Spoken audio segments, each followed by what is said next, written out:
what you call as Hindu is the future of the world. You don't fight with every, the Bangalore city when you walk, I hear there are a lot of dogs recently, there's some reports on it. They're all barking at you. You don't go and fight with all of them, just leave them alone. All human beings can live with dignity within the Hindu framework. If we don't do that, of course we're losing people.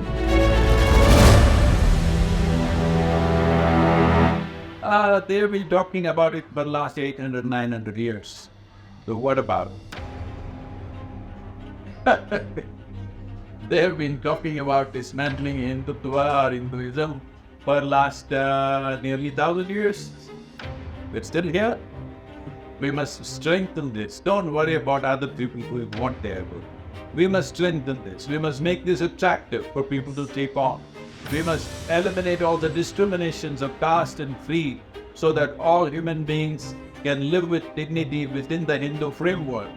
If we don't do that, of course we're losing people. Dismantling Hindutva is not happening in some university in the United States. I don't care what they're talking about. But dismantling Hindutva is happening in our villages, in our towns, yes, because we have discriminated against our own people. It's time that these barriers are broken. It's very important that someone is asking, how can we work together? This is the way we can work together. That if we take away these barriers, that you do not judge a human being by his birth, but by what qualities they possess. If you do this one thing, nobody can dismantle this, because this, what you call as Hindu, is the future of the world. I am saying this because today, the youth in the world have become so logical. Human intellect is evolving in such a way that anything that's illogical will not fly in the world. So you do whatever, I will take you to heaven, is not going to work. Nobody wants to go to heaven anymore.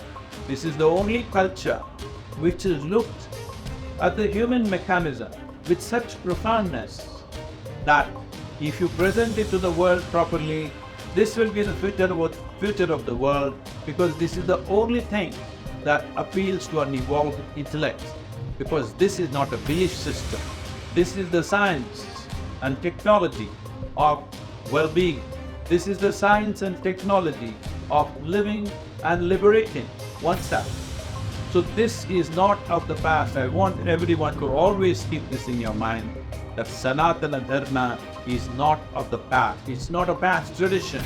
It's not our tradition. It's our future. If we want to make it our future, we don't have to fight with somebody who's, you don't fight with every, the Bangalore city when you walk, I hear there are a lot of dogs recently, there's some reports on it. They're all barking at you. You don't go and fight with all of them. Just leave them alone. You strengthen what is precious to us. In strengthening what is precious to us, they can do whatever. 1,000 years they've been doing it. But dismantling of Hindutva is not happening in the universities of America, but it's happening in our villages and towns. And one of the main causes is the discrimination that we have brought forth in our society. In this, if we work together and take away these walls that separate us from each other as human beings, definitely nobody can dismantle. We must understand the need for violence is essentially fear. Yes. The more fearful you are, the more the tendency for you to become violent. Okay. You will see people who are fearful, first thing is they'll get verbally violent. If they find that whoever is in front of them is physically of less capability, they will also become physically violent. Where there is no fear, the need for violence will come down dramatically. One who is physically fit walks into physical situations without much fear, simply because of physical competence. This must be done right from very young age. Half the children going to school, you see, they're cutting like pumpkins, drinking corn syrup. So when you become like a pumpkin as a child, then Halloween works for you. Everything is fearful. If you are fit and competent and you're ready to fight the dragons, then your physical self is competent. Because of that, a whole lot of fear is taken care of. Another dimension is your inner experience has transcended your physicality. Then there is no fear at all. Now, you have transcended violence on both levels because physical is always under threat. We need to understand this. Physical is not a permanent fixture. Physical is under threat. When we say we are mortal, what it means is physicality is under threat always. That's the nature of physicality. Physicality is not an indestructible process.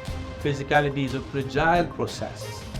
We can make it strong, but it's still a fragile process. So if these two dimensions are handled, that physical competence of a certain caliber and an inner experience which is beyond physicality, fear is handled. If fear is handled, transcending violence naturally happens. This is what Galli is trying to do, a discipline which brings an enormous physical competence. At the same time, there is a meditative dimension to it, which is striving to bring that experience beyond physicality.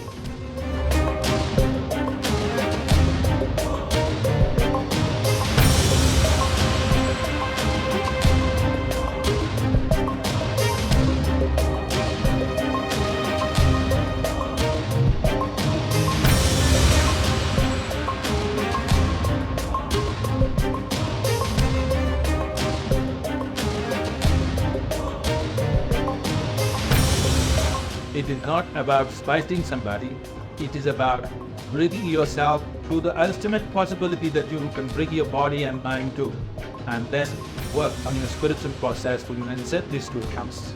Transcendence is not an avoidance, this must be understood. Transcendence means you're building something as a solid step over which you can stand or you can use to step over, because the fear is essentially because of fragility of physicality. And because of this fear, the need for violence. Violence means just this. When my physicality is threatened, I choose to destroy your physicality. Therefore, violence is. Yes.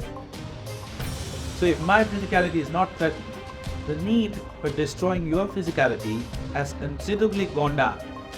There may be other reasons, but still considerably gone down within me.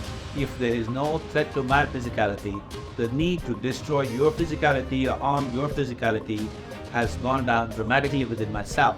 That is one level. Another level is to have an experience beyond my own physicality, that even if my physicality is threatened, the need to destroy the physical nature of the other has gone down because my experience of life is beyond my physical nature.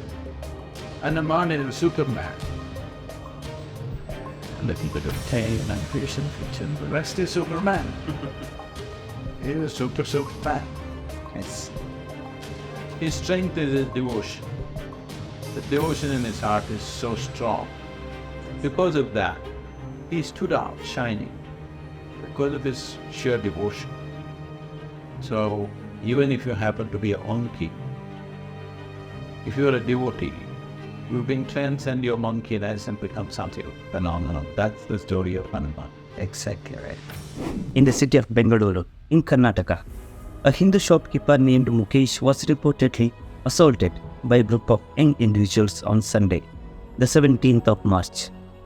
The attack occurred as Mukesh was playing Hanuman Chalisa and other Hindu devotional songs in his shop, which is situated close to a mosque. The incident unfolded on Jumma Masjid Road within the Siddanna Galli vicinity.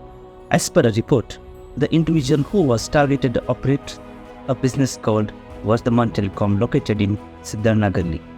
Surveillance footage captured the moment when a group of 5 to 6 perpetrators entered the victim's shop on a Sunday evening. At first, a heated exchange of words transpired as captured in the video. Subsequently, the situation took a violent turn as the accused individuals forcibly removed the Hindu victim from his place of business and proceeded to physically attack him. The footage depicts the victim bravely standing up to his assailants, but ultimately he was overpowered and violently knocked to the ground. In references to the incident, Mukesh Kumar, the victim, shared his account, stating that it was usual practice to sing bhajans in the evening during the puja at the shop. However, on that particular day, a group of individuals approached him and questioned why he was playing bhajans during their azan time. Their disagreement escalated into an attack, with the assailant initially attempting to prevent Mukesh from continuing. In his attempt to hurt him, the attacker forcefully grabbed the speaker and forcefully struck Mukesh on the head, causing immense pain comparable to that of a weapon-inflicted injury. According to Mukesh, he claimed that ever since he inaugurated the shop a couple of months ago, the alleged perpetrators have been conducting regular roll calls and attempting to coerce him into giving them money. The Hindu individual lodged a formal complaint at Halsulket police station requesting that first information report (FIR) to be filed. Nevertheless, it was alleged that the authorities were hesitant to initiate legal proceedings against the perpetrators. In the aftermath of this incident, a substantial number of traders from the local community congregated outside the police station with the intent of exerting pressure of the authorities to take action. As a result of their collective efforts, the police were compelled to heed their demands and officially register the first information report about the incident. This marked the commencement of a thorough investigation into the matter of the police authorities. In a conversation with media, the officer in charge of the Halsurgate police station revealed that 3 individuals, namely Suleiman, Shahnawaz and Rohit, have been apprehended as the primary suspects in the case. The officer refuted allegations made against the police force but did acknowledge that the sizable crowd of approximately 100 individuals had congregated outside the police station on Sunday to voice their grievances. The officer also dismissed any estimation of communal tension in the incident, emphasizing that the individuals involved in the were acquainted with each other before the incident. According to the Halsurgate police station in charge, an FIR has been filed and 3 individuals have been taken into custody. The 3 primary suspects, Suleiman, Shahnawaz and Rohit, were apprehended last night in connection with the incident.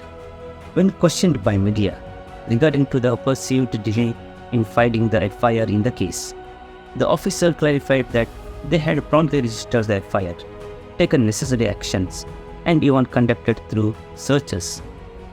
However, officer explained frustration that certain individuals had manipulated the situation, falsely portraying as a religious conflict between Hindu and Muslim.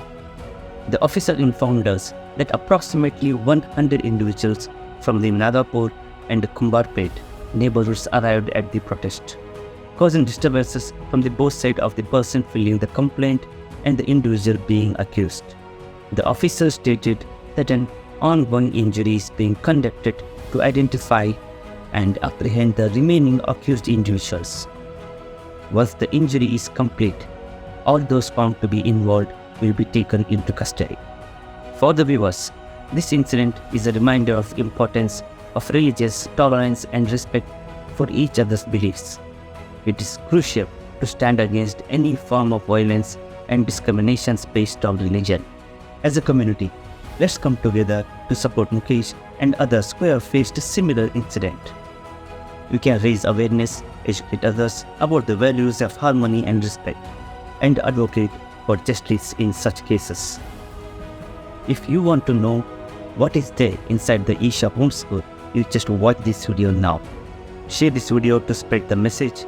Let's work towards building a society where everyone can live together without fear, regardless of their religious background.